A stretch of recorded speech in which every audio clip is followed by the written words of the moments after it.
Okay, well, hello, welcome to Office Hours with Dr. Ellen Derrick. I'm double board certified in general and vascular surgery and now triple certified in obesity medicine. Today, we're going to talk about inflammation and lipedema. What causes the inflammation? What does it feel like? And how can we reduce it? Sure. So inflammation, it's a natural process that all of our bodies have. And when inflammation is happening correctly, it helps us heal, it helps us recover from illnesses, and it helps send signals to our brain that something is wrong that we need to address. When inflammation goes outside of the normal responses, it can also give us chronic pain and it can contribute to lipedema. Sure. So, chronic inflammation, specifically in the setting of lipedema, is usually described by patients as tenderness to touch in the areas impacted by lipedema. Patients also can have swelling in the area, and the swelling can add to the pain and to the tenderness. And it's a complex communication between the fat cell itself and macrophages and different humoral factors and inflammatory factors like TNF alpha and IL-6. That's a lot to talk about, and maybe we can have a future office hours where we specifically talk about the cell mediators that are involved in inflammation with lipedema. Sure. So acute inflammation is going to happen if you cut your hand cutting an avocado, or if you have recently contracted the flu, you're going to have an acute inflammatory response. It's self-limited. It's designed to recruit the factors that you need to heal the virus or the injury. And then as those factors come and the injury or the virus you're starting to recover, the inflammation will just subside, go away, and you will feel like your normal self.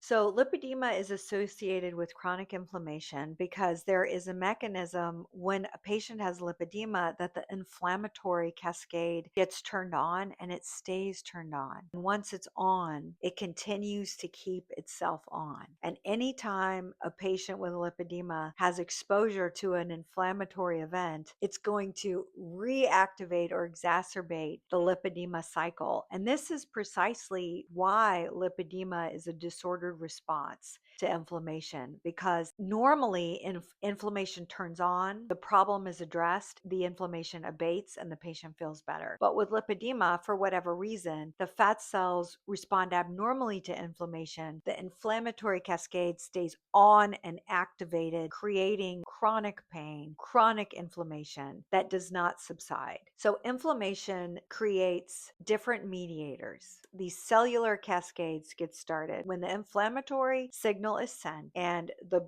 body and the brain realize that it's being impacted. There are certain factors like TNF alpha and IL-6, for example, and they activate a pain pathway, so tenderness to touch, because their purpose is to alert the owner, the patient, the person, that there is something that they need to attend to. And so that's why that signal is communicated to the brain as pain. The heaviness and the achiness, those are also activated by some of these factors. But with lipedema, there is lymphatic function overload. And I think that that is also because venous insufficiency is part of the picture when we talk about lipedema. It's in 86 to 99% of patients that have lipedema. And I like to think of venous insufficiency as the other disease that comes often with lipedema. And their venous disease job is to be the vacuum cleaner. And veins take blood and fluid, lymph fluid, and other fluids from the foot, and the venous system returns it back to the heart. And what's beautiful about the venous system is that every breath that you take will return all of that fluid and all of those things back to you. And so when you breathe in, all of your valves open in the leg, and when you exhale, they all close.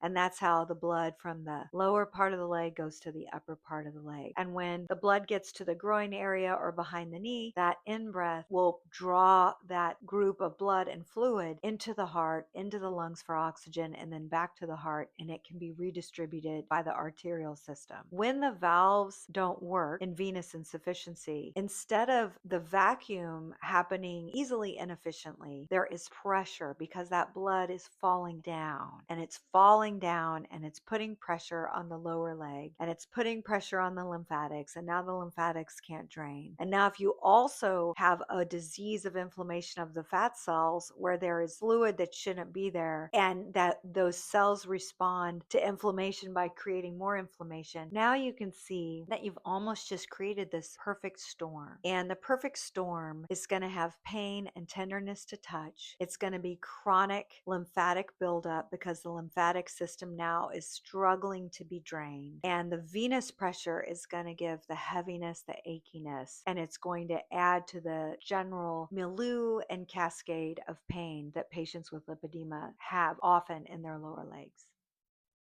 A patient, a human really, because we're all patients, whether it's lipedema or something else, all of us are patients. So humans can manage disordered inflammation. We have to address the whole human if we're going to address inflammation, especially disordered inflammation. And I like to think of three buckets. There are three primary drivers and responders in the body for inflammation. There are brain drivers, body drivers, and chemical drivers. And in order to treat lipedema or any disease where inflammation is part of it, we have to address all three. So stress reduction and trauma management is very important for any patient that has an inflammatory disorder. For the body piece, we have to work on the mechanical struggles of inflammation. So working on the fluid accumulation with MLD, with compression. Patients have venous disease, we want to diagnose it and treat it. If patients have arthritis that's impacting their mobility, we want to diagnose and treat it. And then chemically, when we think about drivers of inflammation, I really think a lot about GLP-1s and specifically tirzepatide, because that is a new chemical that we can give our bodies that genuinely helps reduce inflammation. And we see the impact of GLP-1s just in the cardiovascular literature. We're starting to see it in the neurosurgery and neurologic literature. We see it in the sleep literature. And also one day we will see it in the lipedema literature. So thank you. I hope today's episode will give you a better understanding of how inflammation contributes to lipedema and how you can start thinking about how to manage it so you can feel better. Okay. I'll see you on the next episode of Office Hours with Dr. Ellen Derrick.